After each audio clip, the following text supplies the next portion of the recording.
All right, let's talk a little Conor McGregor, guys. A couple of things has gone down. Now, I did a piece a number of days ago speaking about Conor and whatever back and forth Conor had going with Bisping, which I really, truly didn't fully understand, and I want the genesis of it.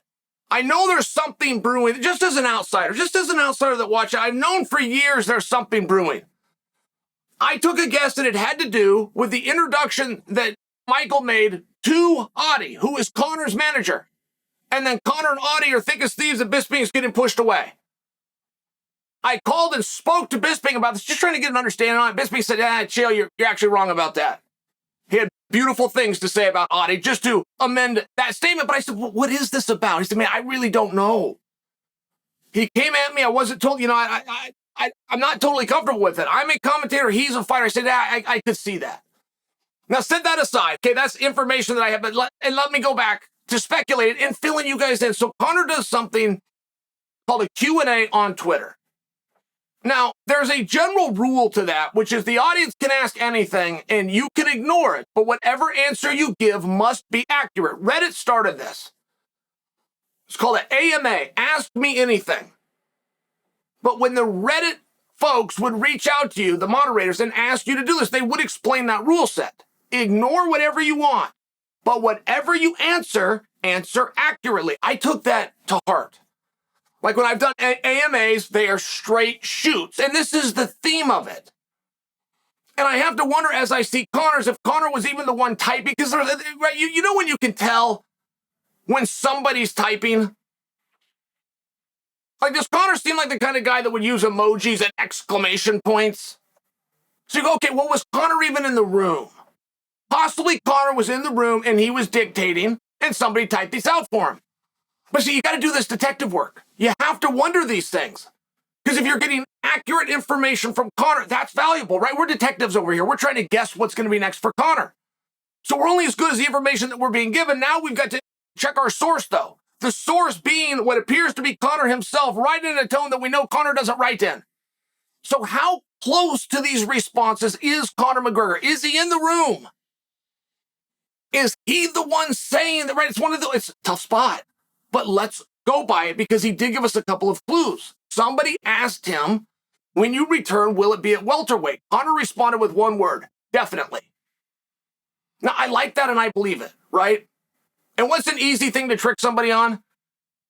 Tell them something that they want to be true, but I believe that one.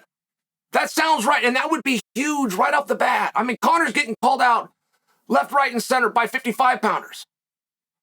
But I'm not sure he's going back to 55. Now, according to him, and this was only yesterday, he is not going to 55. He's going to 70. That changes a lot, guys. That's a massive clue. I am of the mind that Conor is returning. He talked about his leg. He even called it a distant memory. Said he had great doctors, and he said it's stronger now than it ever was. And that can be a real thing. Do you guys remember? It was a big night in our sport.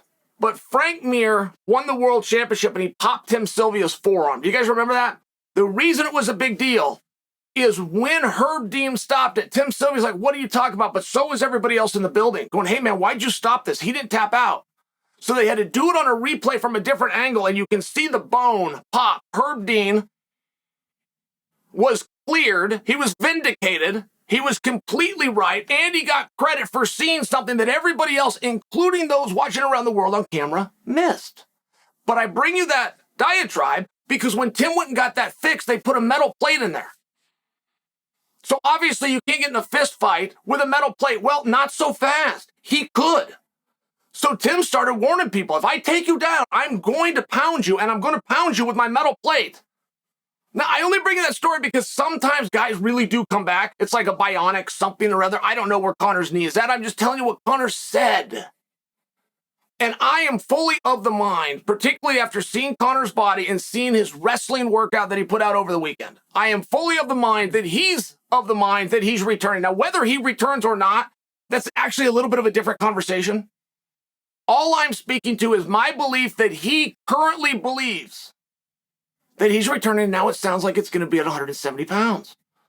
And matchups for Conor get real fascinating at 170.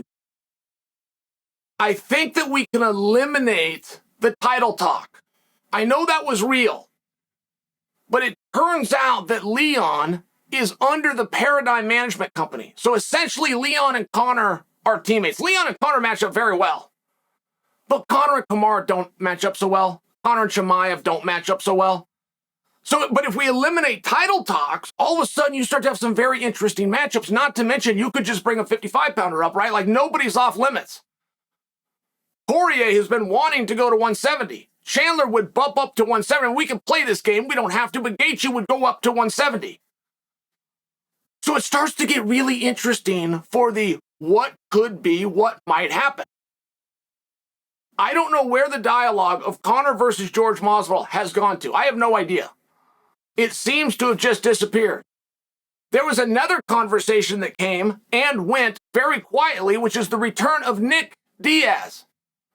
I mean, that appears to just be done. And Dana kind of told us as much, but we didn't believe it when he said it. We kind of thought, the right phone call. Dana doesn't always dig in on those things. This was his opinion at the time, but if he gets the right phone call, finds out a guy's serious, he could walk him back out there, but that kind of went away very quickly and quietly as well. Okay. Sugar Sean O'Malley weighs in on Conor.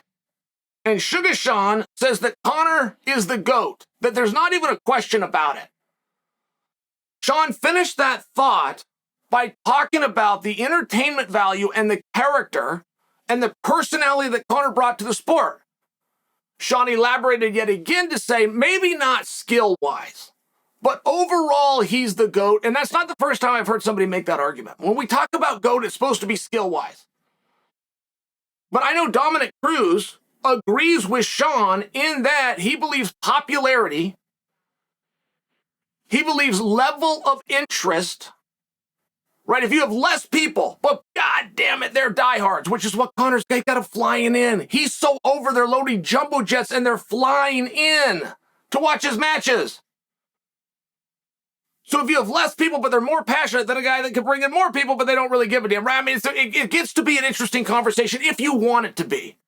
And Sean said it'd be really hard to know who the actual greatest is. But if you go back and you watch Conor and you look at how fast he did it and the success that he had and the guys that he beat along the way, he's the GOAT, no question. Interesting comment. High praise. High praise from Sugar Sean, who doesn't like to give out a lot of compliments. And I do see his point. Now, I still want to keep GOAT talk. I want to try to adhere to the integrity of the statement. And I realize that in today's world, we get to make up whatever definition of GOAT that we see fit and then go from there. I don't agree with that. Greatest of all time, GOAT, pound for pound, great. It's what they used to go, pound for pound, but you're saying the same thing. Is a term coined in 1979 by a boxing reporter out of Brooklyn, New York. As the author of that statement, he has poetic license to then define the statement, and he did. And he said, if everything was equal in terms of size, who could beat up everybody else? That's who your GOAT is. Now, that still doesn't narrow us down. That still creates great debate. It would just move aside the popularity part of it. You've never seen anybody in this sport's history that can kick George St. Pierre's ass. No matter how big, how small, how good they look. Nobody. And if you want to argue that you believe you've seen somebody that could beat him, I'll go ahead and listen. As long as you also admit back to me it's going to be damn close and you're not sure. Because George is the greatest of all time. George also outdrew everybody. George was the most bankable draw that the sport ever had. Now, Conor came along, beat all those records. I understand that. But what I'm sharing for you is George didn't have that personality. George didn't have that character. George didn't have those hot takes. George couldn't fill up a room for a weigh-in or for a press conference. But on fight night, people all around the globe stopped what they were doing and they made sure to watch him. So I feel as though he checks that box. But the greatest of all time is one of these conversations that I'll never get tired of hearing. It will frustrate me every time I hear it. Every time I hear it, I will come to you. I'll have veins in my neck. I will do a diatribe, but I still want it to exist. I do like the greatest of all time talk. I think that it's fun. And Conor McGregor was the sitting simultaneous champion at 45 and 55, which are for sure not even debated, widely regarded and believed as the two most difficult weight classes in the sport. We just don't know which one was harder. Is 45 harder or is 55? I don't know. And he was king of both of them. Conor McGregor's won so many world championships, he forgot one. Conor McGregor trademarked champ. Are you guys aware of that? Whenever you hear somebody say champ, Conor could sue you.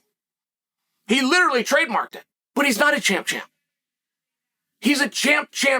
I was there. I watched the night that he won the interim title from Chad Mendes. Somewhere along the way, he forgot. Beats Jose, beats Eddie, thinks he's a champ. I mean, I'm just saying, right? When you're talking about a guy that's really great, a guy that's lost track of his championship certainly would qualify on that list.